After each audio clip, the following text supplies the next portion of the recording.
Today, we're going to talk about some truths about women, and especially why so many women these days are single and unable to find a man to date, marry, or partner with. And we're going to do this a little differently.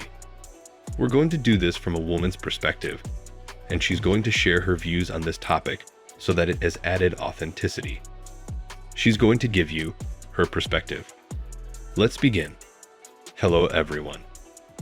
I merely want to give you the lesson now so you can learn to be sincere with yourself. Don't think that your man ghosted you or broke up with you just because he was intimidated by you. Don't keep telling yourself that. Don't let your friends persuade you otherwise. I used to think like this when things didn't work out with a guy because others used to say that to me. I've been successful since I was a little child. And one of the things about me at that time was that I made success my primary personality feature, or that I said I didn't need anyone for anything. Work took priority, and I was just a little more confrontational than usual. I had strong opinions. Only insecure men feel intimidated by women. People used to tell me that it was simply a different approach, and that they were just intimidated by me, but I ate that up until I finally grew up and realized that I wasn't dating insecure men. Therefore, I don't believe that the successful men I date had their life in order and ended it with me just because they were sort of intimidated by my personality. Why would people spend time with you if you are happy when there is someone else who isn't? Or, why would they want that in a companion when there's someone who's more open to being a team rather than being so independent? If your entire life is about not meeting anyone and just think that I can do this and I can do that because I'm so successful and work is everything to me, why would they want that in a partner? If a man felt intimidated by you, it would likely only be if he possessed considerably fewer advantages than you. If you're successful, you make a lot of money, travel, live in a nice place, or whatever, and he's between jobs, lives with his parents, doesn't have a reliable income, or if you're a beautiful model, the most gorgeous girl he's ever seen, and he's overweight, unattractive, and has never been with someone who looks like you, only then is he going to feel intimidated. Unfortunately, he might freak himself out in that situation.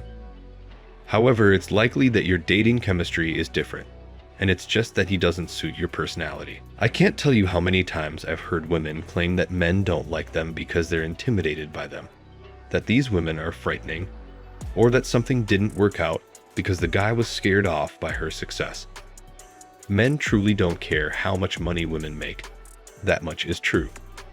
It is the character of women that men value. Because of this, when women are dating, they mistakenly believe that men share their interests. In reality, this is not the case, and men simply don't like them for their success or money. This is probably because these women approach dating with an attitude of "I'm too intimidating," or because they are independent boss babes who don't need a man in their lives. This, along with a woman's endless expectations and a bad attitude, are the reasons why men leave women. Do you ever wonder why, given how divine you are, men prefer ordinary women to you? Or, to put it another way, demanding.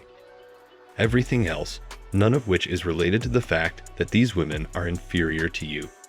Simply said, they don't like you. Claiming that a man doesn't like you because he finds you intimidating, too attractive, or too high maintenance is a cop-out for inappropriate behavior. It's a tactic for avoiding responsibility for your actions and the possibility that you might not be particularly likable. If you have to disparage another woman to feel better about yourself and to understand why things aren't working, you really need a better understanding of human behavior, attraction, and men. So, that was the perception of why women are single from a woman's perspective. We're now going to talk about it from a man's perspective as well. Today's women have an overinflated perception of their own worth that has nothing to do with the real value they have in the intimacy marketplace. I'll give you a prime example of this. I occasionally have sessions scheduled with female clients. They occasionally ask me to talk about issues they're having. Recently, I met a woman in her late 30s in a similar situation. She had a solid income. I'm referring to a salary of roughly $45,000 per month for the position she held. She had made it big for herself. She realized she had found out how to operate as a sole owner of a business, broadcasting information and earning considerable money in the process. Again, she had done really well, but there was a problem. In reality, she had 2 kids when she was in her late 30s and is now almost 40. She already had one earlier this year. She therefore essentially has a newborn, and the other child is approximately less than 4 years old. This is what she asked of me. I need your assistance in finding a man. I'm not dating anyone. I'm a sole parent. Here is my story. I have a good income, but I want an alpha man that is educated and has a higher income than I do. Now, this is not exactly a new thing. You may assume that this is the first time this has come up, or that I have never heard of this, but it really happens fairly frequently. She was completely unaware of her true worth in the intimacy marketplace. When she was younger, she was gorgeous. I am aware of all of these facts because she provided a link to her social media profile so I could learn more about her. She was a beautiful woman when she was younger, but then who knows what else happened to her after 2 children and a divorce. Although her appearance had dramatically declined, she was at a stage where she felt entitled since she was carrying a baby and a little child. She divorced her husband, who incidentally left her because he began seeing someone else. But she felt entitled to a better man than the one who had left her. It's a bit too much to ask him to be an alpha male and earn more money than her, and to want her and her kids to be part of his life.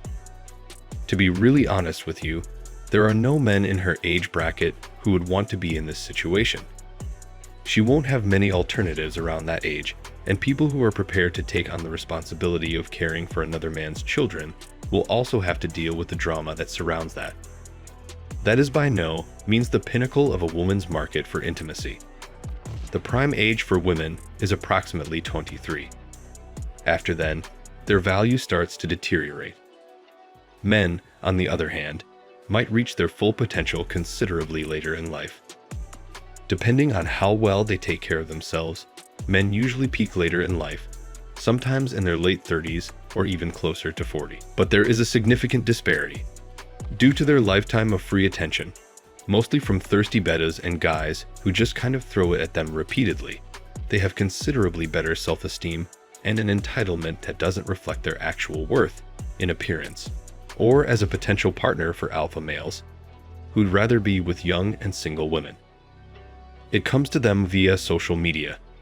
This woman, who worked for herself and made more than $30,000 per month, wrote off a firm with one business strategy, had a sizable fan base, and undoubtedly garnered the admiration and attention of many individuals.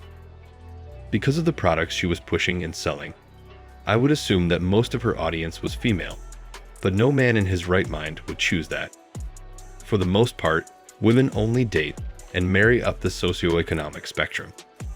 If it's an alpha, you can tell that they merely want to have a brief affair. Nothing will stop them from spending the night with a recent prisoner if he's alpha enough.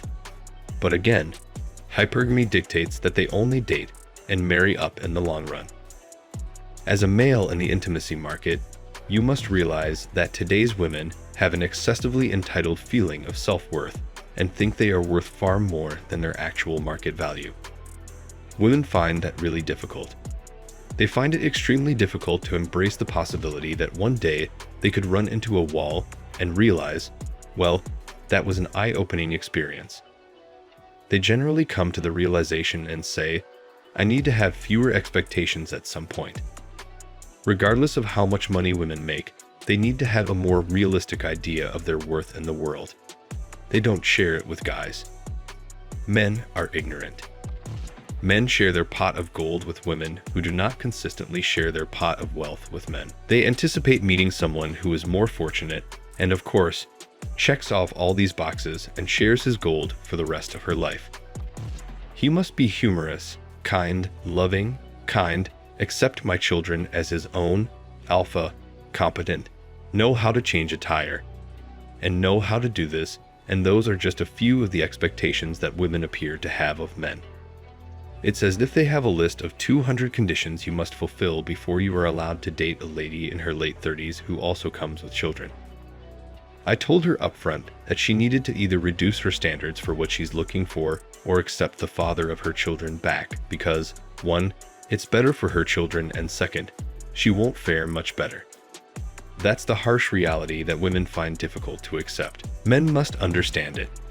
Again, this is a truth that you must be aware of even if women are unlikely to want to embrace it at some time. So, this is the truth behind why most women today are single and why they don't want to admit it. Hope you liked the video. Please like and subscribe for more videos from Man Reacts.